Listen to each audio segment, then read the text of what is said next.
अशी माणसं अशा गोष्टी. लेखक दीपक तांबोळी. वाचक मनीषा. कथा 4. भीती. प्रियकराशी भांडण झालं म्हणून सख्या आईने 2 वर्षाच्या मुलाला ट्रक खाली फेकून दिले. वर्तमानपत्रामध्ये ही बातमी वाचली आणि बातमीतला प्रसंग डोळ्यासमोर उभा राहून तन्वीचा थरकाप झाला. परवाच तिने अशीच एक बातमी वाचली होती. चाकूचे सपासप वार करून सख्या आईनेच चिमुरडीचा जीव घेतला. तेव्हाही तिचा असाच थरकाप झाला होता. आज ही बातमी. तिचे हातपाय लटपटू लागले. डोळ्यात आसवं जमा होऊ लागली. भरलेल्या डोळ्यांनी तिने कोपऱ्यात खेळत असलेल्या आपल्या चिमुरड्या भावाकडे मयूरकडे पाहिलं. तो आपल्या स्तंद्रीत कसलं तरी गाणं गुणगुणत खेळत होता. आपली आई आपल्या भावाला ट्रक खाली फेकत असल्याचं चित्र तिच्या डोळ्यासमोर मनाने उभं केलं. तशी ती जोरात किंचाळली. तिच्या किंचाळण्याने मयूर दचकलाच. तिच्याकडे पाहून त्याने विचारलं, काय झालं ताई? त्याच्या त्या निरागस प्रश्नाने तिला भडभडून आलं आणि ती धावत त्याच्याकडे गेली आणि त्याला घट्ट मिठी मारून रडू लागली. मयूरला कळेच ना की ती का रडते, पण ती रडते म्हणजे नक्कीच काहीतरी वाईट घडलंय या अंदाजाने तोही रडू लागला. थोड्या वेळाने तन्वी शांत झाली आणि तसा तोही शांत झाला. त्या पेपरमध्ये ना बातमी आहे की एका आईने आपल्या छोट्या मुलाला ट्रक खाली फेकून मारून टाकलं म्हणून मला रडू आलं, ती त्याला सांगू लागली. सांगताना तिला परत गहिवरून आलं होतं. का बरं मारलं तिने बाळाला? त्याने काही खोडी काढली होती का? त्याने निरागसपणे विचारलं. प्रियकराशी भांडणं झाल्यामुळे तिने आपल्या बाळाला मारून टाकलं म्हणे. ताई, प्रियकर म्हणजे कोण गं? मला नाही माहिती. ताई, आपली आई आपल्याला पण मारून टाकेल का गं? त्याने मुळू रडत विचारलं. तन्वी विचारात पडली. तिला नक्की सांगता येत नव्हतं, पण गेल्या 5-6 महिन्यातली तिच्या आईची वागणूक पाहून ती असं करू शकते असं तिला वाटत होतं. एकदा ती संतापून म्हटली होती की तुम्ही दोघं चांगले वागले नाहीत तर मी तुम्हाला गच्चीवर घेऊन जाईन आणि तिथून खाली फेकून देईन. हो, ती नक्कीच असं करू शकते, पण हे त्या चिमुकल्या जीवाला सांगणं तिला बरं वाटेना. तो जास्तच घाबरून गेला असता. सांग ना गं ताई, ती आपल्याला पण मारेल का? त्याचं रडणं सुरूच होतं. तिने त्याला जवळ घेतलं. त्याच्या डोक्यावर हात फिरवत म्हणाली, असं कसं मारेल? मी आहे ना, आणि आपण बाबांना सांगू. ते आईला तसं करू देणार नाहीत. पण बाबा तर उशिरा घरी येतात ना, ते येण्या अगोदर तिने असं काही केलं तर? तो परत मुळू रडू लागला. पण मग समोरच्या आजोबांना बोलवू आपण. त्यांच्याजवळ नेहमी काठी असते. तिने ते आईला मारतील. त्याचं समाधान झालं नाही, पण तो चूप बसला. तिच्यापासून दूर होत तो परत चेंडूशी खेळू लागला. तन्वीने घड्याळात पाहिलं. अजून आईला यायला 2 तास होते. ती येण्याच्या आत घराची आवराआवर झाली पाहिजे, नाहीतर ती खवळेल. कदाचित पट्टी घेऊन तिला मारेलही. ती उठून कामाला लागली. तन्वीचे बाबा शैलेश सॉफ्टवेअर इंजिनियर एका चांगल्या कंपनीत चांगल्या पगारावर होते. पण मंदी आली, त्यात अनेकांच्या नोकऱ्या गेल्या. शैलेशलाही घरी बसावं लागलं.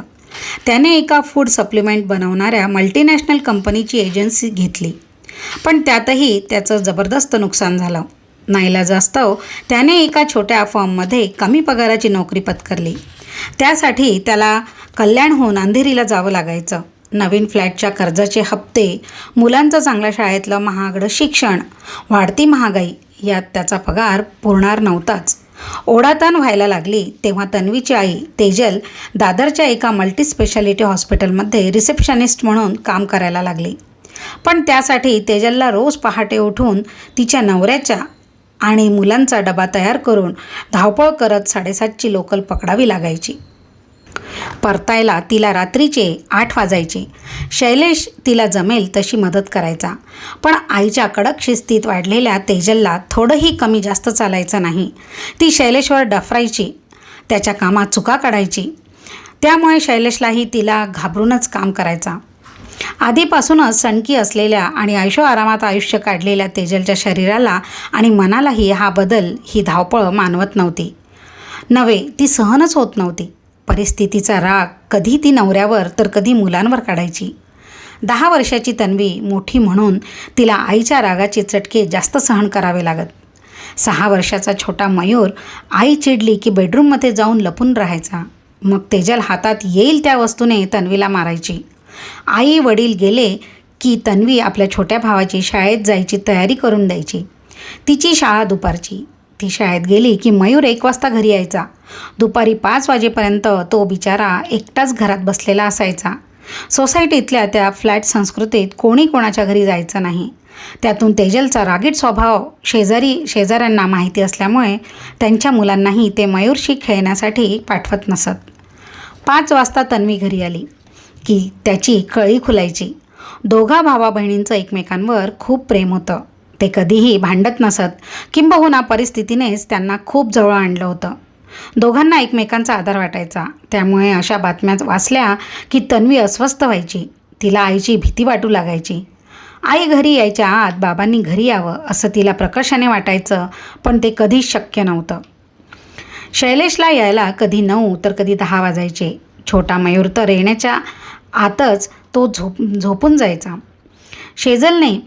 तेजलने अशा काही चांगल्या सवयी मुलांना लावल्या होत्या. वाचन ही त्यातलीच एक. तन्वी रोज शाळेतून आली की वर्तमानपत्र वाचायची, पण त्या वर्तमानपत्रात वाईटही बातम्या असायच्या. अशाच एका वाईट बातमीने आज तन्वी घाबरून गेली होती. 7 वाजता तेजलचा फोन आला. तनू, 2 कांदे आणि 5 बटाटे चिरून ठेव. मी आली की लगेच भाजी करेन. मयूरकडून घरचा अभ्यास करून घे. सगळा पसारा आवर. मी आल्यावर पसारा दिसला तर बघाच. तुम्हाला दोघांनाही मी चांगलं बदलून काढेन हां. हो आई. आईच्या शेवटच्या वाक्याने तन्वी अधिकच घाबरली. आई म्हणते तसं खरंच करून दाखवते हे तिने अनेकदा बघितलं होतं.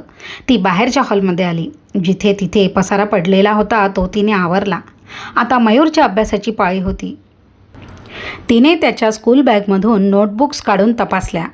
1 ते 20 आकडे लिहायचा गृहपाठ होता. मयूरकडून तो करून घेतला. बरं, तरी त्याने त्रास दिला नाही. गृहपाठ झाल्यावर वह्या पुस्तकांनी जड झालेली बॅग कपाटात ठेवून दिली. तिने घड्याळाकडे पाहिलं. 7:45 झाले होते. बापरे, 15 मिनिटात आई येईल असं स्वतःशी पुटपुटत तिने पटकन किचनकडे पळाली. घाईघाईने तिने कांदा चिरू लागली. एक बेसावत क्षणी तिच्या बोटात चाकू शिरला आणि रक्ताची धार लागली. ती किंचाळली. वेदनेने तिच्या डोळ्यातून अश्रू वाहू लागले. मयूर धावतच आला. तन्वी बोटाला धरून रडत होती. खाली फरशीवर रक्ताचे थेंब पडत होते. त्या छोट्याशा जीवाला काय करावं काही समजेना. तो धावत बेडरूममध्ये गेला आणि तिथून एक रुमाल घेऊन आला. त्याने तो रुमाल तन्वीच्या बोटावर दाबून धरला. थोड्या वेळाने रक्त थांबलं. वेदना कमी झाल्या. तिने रुमाल काढून पोट बेसिनच्या नळाखाली धरलं. जखमेत शिरणाऱ्या पाण्याने परत तिच्या डोळ्यात पाणी आलं. त्या दुखऱ्या बोटाने आता कांदे कसे चिरावे हे तिला कळेना, पण आईच्या भीतीने ती परत कांदे चिरू लागली. तिखट कांद्याचा रस जखमेला झोंबत होता. तिने रडत रडतच चिरण्याचं काम पूर्ण केलं. तनुताई, खूप दुखतंय का गं? तिच्या रडण्याने बेचैन झालेल्या मयूरने विचारलं. तिने भरलेल्या डोळ्यांनी मान हलवली. त्याला अचानक काहीतरी आठवलं व तो पळत पळत बाथरूममध्ये गेला. तिथून अँटीसेप्टिक क्रीम घेऊन आला. आता तुला बरं वाटेल. तिच्या बोटावर ते क्रीम लावत तो म्हणाला. तो क्रीम लावत असताना त्याच्या चेहऱ्यावरचे निरागस गोड भाव पाहून तिला त्याही परिस्थितीत हसू आलं.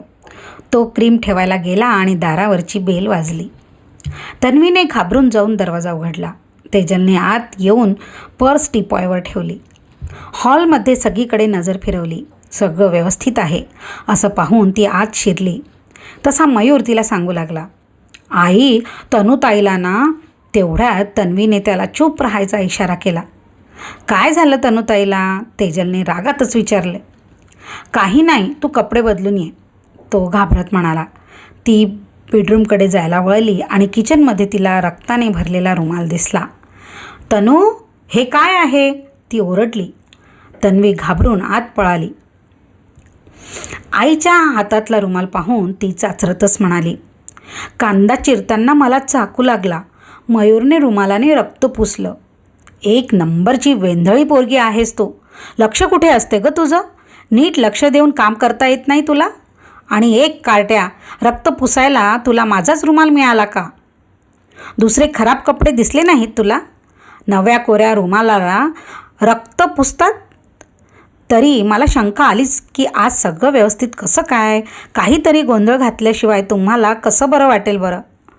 जा आता चुपचाप हॉलमध्ये जाऊन बसा. दोघं बहीण भाऊ मुकाट्याने बाहेर सोफ्यावर जाऊन बसलेत. आईच्या रागवण्याने मयूरच्या डोळ्यात पाणी आलं. तो आता रडला तर आई अजूनच चिडेल या भीतीने तन्वीने त्याला जवळ घेतलं. नको रडू बाळा. त्याच्या अंगावरून हात फिरवता फिरवता तसा तो तिला बिलगून बसला. तन्वीने ठरवलं आज कोणत्याही परिस्थितीत वर्तमानपत्रातल्या बातम्या बाबांना दाखवायच्या. जमलं तर आई असं तर करणार नाही अशी शंका बोलून दाखवायची. मग बाबा नक्कीच आईला रागवतील. या वाक्यावर मात्र तिला थोडीशी निराशा वाटली. आई चिडली की बाबांचंही ऐकत नाही अशीही ती त्यांच्या नोकरीवरून नेहमी टोमणेच मारत असते. चिडली की सासरच्या माणसांचा उद्धार ठरलेला. बरं तरी बाबा शांत आहेत. ते तसे नसते तर घरात काय रणकंदन माजलं असतं देव जाणे. या विचाराने ती शहारली. 9 वाजता तेजलने ओरडूनच तन्वीला जेवायची तयारी करायला बोलावलं. तन्वीने पटकन जाऊन टेबलवर ताट घेतली. पाण्याचा तांब्या ग्लास घेतले. मयूरला बोलावलं. खरं तर दोन्ही पोरं भुकेने कासावीस झालेली. पण भूक लागली असं आईला सांगितलं तर ती चिडते. ह्या बऱ्याच महिन्यांपासून ती बघत आली होती. त्यामुळे भूक लागूनही ती एक शब्दसुद्धा तोंडातून काढत नसत. तन्वीने तिला आणि भावाला वाढून घेतलं. मयूरने जेवायला सुरुवात केली. तन्वी पहिला घास घेणार तेवढ्यात तेजलने विचारलं, तन्वी ताटं पुसली होती का? तन्वीच्या हातातला घास हातातच राहिला. नाही. तेजलचा पारा एकदमच चढला. कार्टे, तुला किती वेळा सांगितलं वाढून घ्यायच्या आधी ताट पुसत जा म्हणून. कधी वळण लागणार आहे तुला? एवढी 10 वर्षाची झाली तरी अक्कल नाही आली तुला. इथे मी मरमर करते आणि तुला एवढंही काम जमत नाही. आणि आता रडतेस काय? जेव मुकाट्यानं. तन्वीच्या डोळ्यातून अश्रूंची धार वाहत होती. बहिणीला रागवलं म्हणून मयूरही मुसमुसत होता. भूक लागलेली असूनही परत काही न मागता दोघं ताटात वाढलेली संपवून उठले. टेबल आवरून तन्वी मयूरला घेऊन बेडरूममध्ये गेली. ताई, गोष्ट सांग ना, मला आज झोप येत नाही. आज नको बाळा, उद्या नक्की सांगेन हं. बाबा आले ना की मी त्यांना आईबद्दल सांगणार आहे. नक्की सांग बरं का. आई खूप त्रास देते असं सांग. आम्हाला व्यवस्थित जेवू पण देत नाही. बरं बरं सांगते, तू झोप आता. त्याला थोपटत ती म्हणाली. तो झोपला तशी ती बाहेर हॉलमध्ये बसून बाबांची वाट बघत बसली. शैलेश 9:30ला आला. पण आल्या आल्या तेजलला म्हणाला, तेजू मी फ्रेश होतो, तोपर्यंत जेवणाची तयारी कर. मला खूप भूक लागली आणि झोपही येते. खूप थकलो आहे आज गं. आज नेहमीची लोकल चुकली. दुसऱ्या लोकलला जागाच नव्हती. कल्याणपर्यंत कसा तरी उभा राहून येतोय बघ. मग एक थकलेली नजर तन्वीकडे टाकून तो म्हणाला, बेटा मयूर झोपला का? आणि तू अशी रडवलेली का दिसतेस? तन्वी काही बोलणार तेवढ्यात तेजल मध्येच म्हणाली, काही झालं नाही. मी तिला जरा ताट पुसायला रागवले म्हणून ती रडली. शैलेशने तन्वीला जवळ घेतलं. बेटा, असं थोड्या थोड्या गोष्टींनी रडायचं नसतं. अगं आमचे वडील तर आम्हाला इतकं मारायचे की 2-3 दिवस सगळं शरीर दुखायचं. पण आम्ही इतके बेरड की परत त्याच त्या खोड्या करायचो. बघा ना, माझी आई तर हेडमास्तरीनच होती. आम्हाला ती विद्यार्थीच समजायची. उठसूट मारायची, चिमटे काय घ्यायची. आणि तुम्हाला तर एवढंसं रागवलं तर तोंड फुगवून बसता. आईसमोर असताना बाबांना तिच्याबद्दल काही सांगणं शक्य नाही हे तन्वीच्या लक्षात आलं. तिनं बोलण्यासाठी उघडलेलं तोंड बंद केलं. तन्वीला काहीतरी बोलायचं होतं पण ती बोलू शकली नाही हे शैलेशच्या ध्यानात आलं. तो तिला म्हणाला, बरं बेटा, उद्या मी बोलेन हां तुझ्याशी. आज खूप थकलोय मी. बापापुढे तन्वी आणखी काय बोलणार होती. ती बिचारी उठली आणि बेडवर जाऊन झोपली. एक मात्र खरं की बापाच्या शब्दांनी आणि त्याने जवळ घेतल्यामुळे तिच्या दुखऱ्या मनावर फुंकर घातली होती. दुसऱ्या दिवशी सकाळी शैलेश कामावर जायला निघत असतानाच तन्वी बाहेर आली आणि शैलेशला म्हणाली, बाबा संध्याकाळी लवकर याल ना? का गं बेटा, तुम्ही काल म्हणत होता ना की मी तुमच्याशी उद्या बोलेन. शैलेशला ते आठवलं आणि त्याला हसू आलं. अगं बेटा, मी ते सहजच बोललो होतो. तेवढ्यात छोटा मयूर डोळे चोळत आला. बाबा लवकर या ना घरी, आम्हाला खूप भीती वाटते. तन्वीने डोळे वटारले. तसाच मयूर चूप झाला.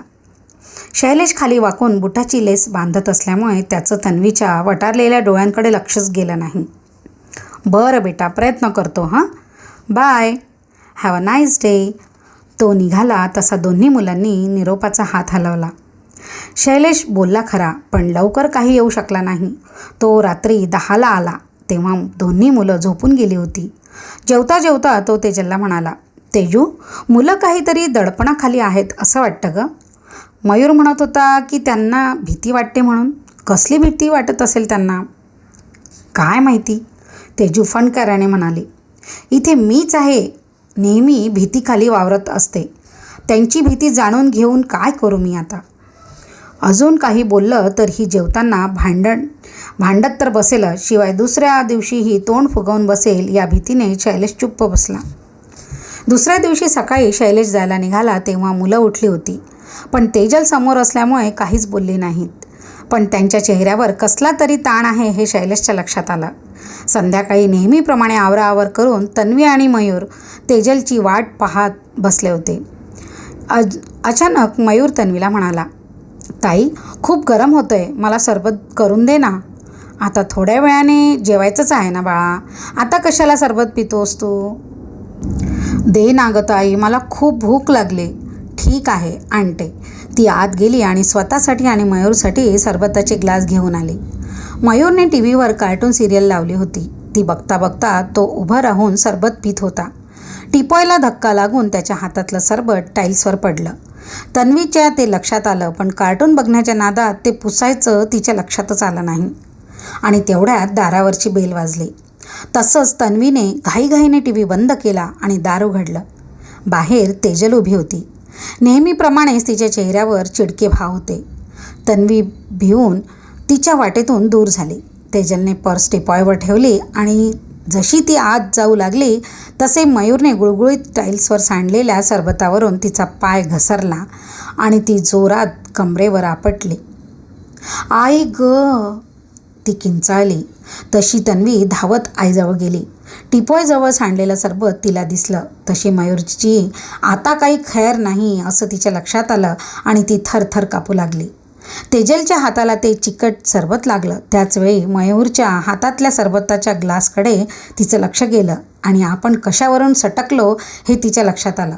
संतापाने तिचा चेहरा वाकडा झाला. कार्ट्या, तू सांडलंस ना हे सरबत? ती जोरात किंचाळली. मयूर घाबरून थरथर कापू लागला. तेजल उठली व मयूरच्या हातातला ग्लास हिसकावून तिने जोरात जमिनीवर आपटला. सगळीकडे काचांचे तुकडे पसरलेले. मयूरला मारण्यासाठी ती काहीतरी शोधू लागली. समोरच स्टीलची पट्टी होती, ती तिने उचलली आणि मयूरला डाव्या हाताने धरून उजव्या हातातल्या पट्टीने ती त्याच्या पाठीवर सपासप मारू लागली. तोंडाने बडबड सुरूच होती. त्या माराने मयूर जोरात रडत होता. तन्वीने ते पाहिलं आणि तिच्या हातापायातलं जणू त्राणच नाहीसं झालं. वर्तमानपत्रातल्या बातम्या नेहमी तिच्या डोळ्यासमोर आल्या आणि आई आज आपल्या लाडक्या भावाला मारून तर टाकणार नाही ना याची तिला भीती वाटू लागली. या कल्पनेने तिचे हात पाय लटपटू लागले. घशाला कोरड पडली. डोळ्यातून अश्रूंच्या धारा वाहू लागल्या. अचानक कसल्याशा उर्मीने तिने रडणं थांबवलं.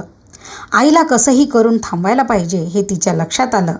काय सांगता येतं, संतापात ती मयूरला गच्चीवर घेऊन जाईल आणि खाली फेकून देईल या विचारासरशी ती आईजवळ धावतच गेली आणि तिचा पट्टी हातात घेतलेला हात धरून ती रडत रडत म्हणाली, आई नको ना मारू, आई लहान आहे ग तो, प्लीज आई नको मारू ना त्याला. तेजलने तिच्या हातातला हिसका दिला आणि ती परत मयूरला मारणार तशी तन्वी त्याला पाठीशी घेऊन तिच्या समोर उभी राहिली आणि त्वेषाने म्हणाली, तुला मारायचंच आहे ना तर मला मारून टाक मला, पण त्याला मारू नको, किती छोटा आहे ग तो. तिच्या मारून टाक शब्दावर तेजल चमकली. पट्टी घेतलेला तिचा हात हवेतच राहिला. काय म्हटलीस तू? मारून टाक म्हटलीस ना? हो, तेच म्हटले मी. घेऊन जा मला गच्चीवर आणि फेकून दे मला खाली, पण त्याला मारू नको. तन्वी तिच्यावर किंचाळली. कार्टे, असं म्हणून तेजल तिला मारणार तेवढ्यात दारावरची बेल वाजली. त्या आवाजाने तन्वी आणि मयूर दोघंही क्षणभर रडायचे थांबले. तेजलने पट्टी कपाटाच्या ड्रॉवरमध्ये टाकली आणि तन्वीकडे पाहून ओरडलीच, जा बघ कोण आलंय ते. तन्वी मयूरकडे वळली. त्याला तिने उचलून घेतलं आणि खाली पडलेल्या काचा चुकवत दरवाजाकडे निघाली. दरवाजा उघडून पाहते तो शैलेश उभा होता. त्याला पाहताच दोन्ही मुलं बाबा असं जोरात ओरडून त्याला बिलगली आणि ढसाढसा रडू लागली. शैलेशने मयूरला उचलून घेतलं तसा तो त्याच्या गळ्याला मिठी मारून जोरजोरात रडायला लागला. शैलेशने तन्वीला जवळ घेऊन आत आणलं. सोफ्यावर बसवलं. घरभर पसरलेल्या काचा पाहून त्याने तेजलला विचारलं, काय झालं तेजू? मुलं रडतायत, सगळीकडे काचा पडल्या आहेत, काय आहे हे? त्यांनाच विचार, नालायक कुठले, फार शेफारून ठेवलंय तू शैलेश त्यांना. तेजल संतापून म्हणाली. तिच्याकडे दुर्लक्ष करून त्याने तन्वीला विचारलं, काय झालं तन्वी बेटा? तन्वीला भडभडून आलं. रडत रडतच ती म्हणाली, मयूरच्या हातून टीपॉयजवळ सरबत सांडलं. आई आली आणि तिचा पाय त्यावरून घसरून ती पडली. तर ती ना मयूरला पट्टीने जोरजोरात मारायला लागली. मी तिला मारू नकोस म्हणत होते, पण ती ऐकतच नव्हती. ती मयूरला मारून टाकणार होती. ते ऐकून शैलेशला धक्काच बसला. त्याने चमकून तेजलकडे पाहिलं. त्याच्या नजरेतले भाव ओळखून तेजल म्हणाली, काही काय बोलतेस ग? मारून टाकण्यासाठी तुम्हाला जन्म दिला का मी? हो, तू आम्हाला नेहमी म्हणतेस की तुम्हाला गच्चीवर नेऊन खाली फेकून दे. बेटा, ती असं बोलली म्हणून करणार थोडीच आहे. अशी कोणती आई आपल्या मुलांना मारून टाकते? हो, मारते, मी वाचलंय पेपरमध्ये. असं म्हणून तन्वी कपाटाजवळ गेली. एक ड्रॉवर उघडून तिने त्या बातम्यांचे पेपर्स शैलेशच्या हातात दिले. हे पहा, वाचा. तन्वीने बातमी उघडून दाखवली. चाकूने चपाचप वार करून सख्ख्या आईने 6 वर्षाच्या चिमुरडीचा जीव घेतला. शीर्षक वाचूनच शैलेशच्या अंगावर काटा आला. ती पूर्ण बातमी वाचून तर त्याला कसं तरीच झालं. त्याने दुसरी बातमी वाचली. प्रियकराशी भांडणं झाल्यामुळे महिलेने 2 वर्षाच्या सख्ख्या मुलाला ट्रक खाली फेकले. बाप रे! घाबरून शैलेशच्या तोंडातून शब्द निघाला. या बातम्या आपण वाचायला विसरलो हे त्याच्या लक्षात आलं. पूर्ण बातमी वाचल्यावर शैलेशने पेपर्स तेजलकडे सिरकावले आणि अस्वस्थ होऊन तो म्हणाला, ह्याला क्रूरता नाही तर काय म्हणायचं? सख्ख्या मुलांना मारून टाकण्या इतका संताप आणि धैर्य या मातांमध्ये येतं तरी कसं? पूर्वी बाप अमानुष होऊन लेकरांना मारून टाकायचा. आजकाल आईसुद्धा तेच करते. याच नाही तर अशा अनेक बातम्या आजकाल वाचायला मिळत आहेत. 2 लहानग्या मुलांना विहिरीत फेकून आईने आत्महत्या केली. 3 मुलांना विष पाजून नवरा बायकोने आत्महत्या केली. अनैतिक संबंधात अडसर म्हणून आईनेच मुलाचा खून केला. अशा बातम्या आजकाल वर्तमानपत्रात सर्रास वाचण्यात येत आहेत. काय चाललंय काय हे आजकाल? 9 महिने पोटात वाढवलेल्या या निष्पाप बालकांना मारण्याचं पाप या आयांकडून होतं तरी कसं? समाज अनैतिकतेकडे वेगाने धावतोय तेजू. वर्तमानपत्र, TV, वेब सिरीज पहा, सगळीकडे अनैतिकतेचं भरभरून प्रदर्शन केलं जात आहे. अशा बातम्यांचं शीर्षक वाचून त्याकडे आपण दुर्लक्ष करतो, पण त्या छोट्या मुलांच्या मनात त्यामुळे आईवडिलांबद्दल भीतीच निर्माण होणार आहे. ज्यांच्या आड लपल्याने सुरक्षित वाटतं, जे आहेत म्हणून जगातल्या संकटाचा सामना करण्याचं धैर्य येतं, त्यांनीच जीव घ्यावा यासारखं दुर्दैव जगाच्या पाठीवर दुसरं कुठे नसेल. आणि का नाही भिणार ही मुलं तेजू? त्यातून तू अशी त्यांना मारत असशील आणि गच्चीवरून फेकून देईन असं वारंवार म्हणत असशील तर त्यांना तुझी भीतीही वाटणारच. तेजलही त्या बातम्या वाचून एकदम सुन्न झाली. त्या वाचून तिला गहिवरून आलं. तुझं म्हणणं खरं आहे शैलेश, पण मी तरी काय करू? मी स्वतः रोज भीतीखाली मरत असते. सकाळी थोडा उशीर झाला की नेहमीची लोकल निघून जाईल याची भीती. उशिरा पोहोचलं तर बॉस रागवेल याची भीती. हॉस्पिटलमध्ये कॅशचं काम माझ्याकडे आहे. ती कॅश मोजताना चूक तर नाही होणार याची भीती. पेशंट मेला तर पेशंटचे नातेवाईक आपल्याला मारणार तर नाही ना याची भीती. मयूर दुपारी घरी एकटाच असतो, त्याला कोणी पळवून तर नेणार नाही ना याची भीती. लिफ्टमधून ये जा करताना किंवा घरातही त्याला काही झालं तर, लागलं तर आपल्या अपार्टमेंटमधलं कुत्रंसुद्धा त्याला पाहायला येणार नाही ही भीती. परत त्यांना बऱ्याचदा लोकलने लोंबकळून यावं लागतं. हात सटकून मी मरणार तर नाही ना याची भीती. मला या गोष्टींची सवय नाही रे शैलेश. 6 महिन्या अगोदर माझं आयुष्य खूप छान होतं. आज मात्र मी नेहमी भीतीखाली, दडपणाखाली वावरत असते. बोलता बोलता ती एकदम हमसून रडू लागली. तेजू, एक काम कर, सोडून दे ती नोकरी. त्याने तसं म्हणताच ती रडणं थांबवून त्याच्याकडे आश्चर्याने बघू लागली. खरंच म्हणतोय तू?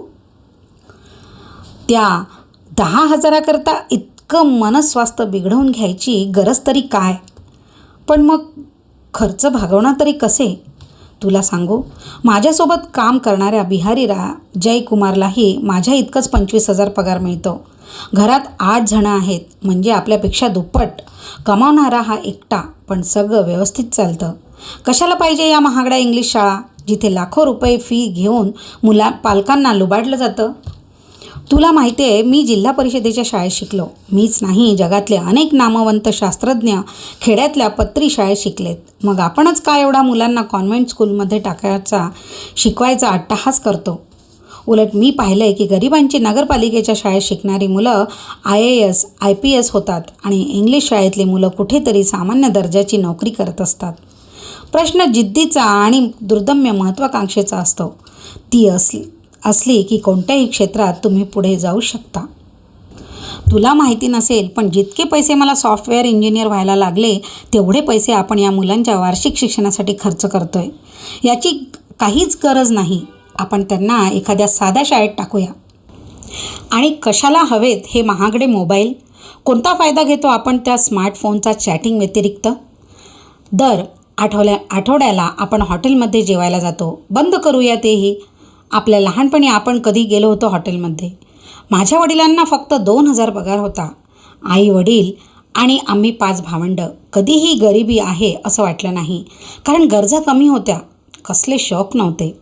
पण आता गरजा वाढलेल्या आहेत शैलेश.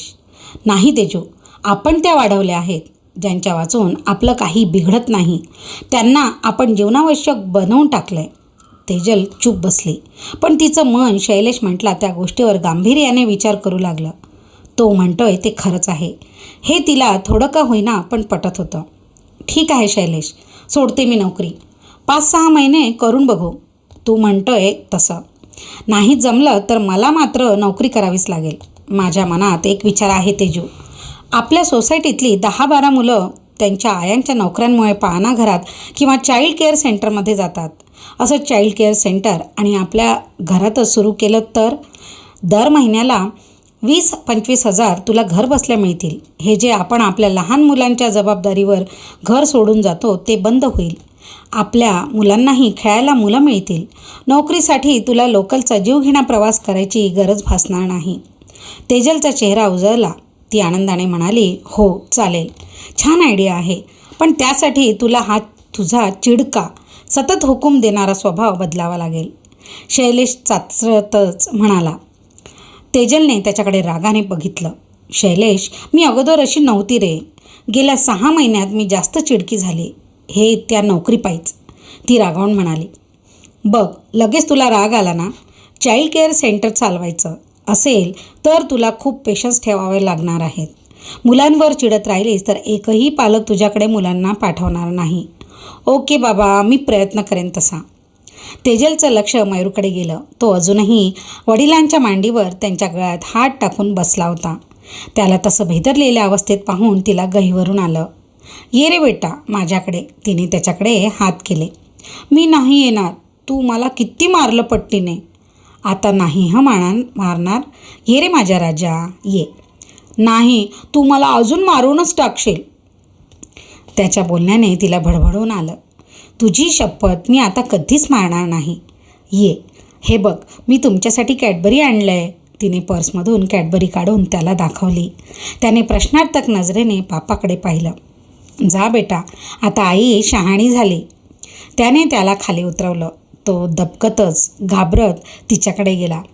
तिने त्याला लगेच उचलून छातीशी कवटाळलं. त्याच्यावर मुक्यांचा वर्षाव केला. मग तिचं लक्ष तन्वीकडे गेलं. ये बेटा तनू, तूही ये. तन्वीजवळ गेल्यावर तिने तिलाही जवळ घेतलं. मोठी आहेस म्हणून तुला खूप त्रास देते ना मी? तिने रडत रडत विचारलं. तन्वीने मान डोलावली. सॉरी बेटा, खूप करते गं तू.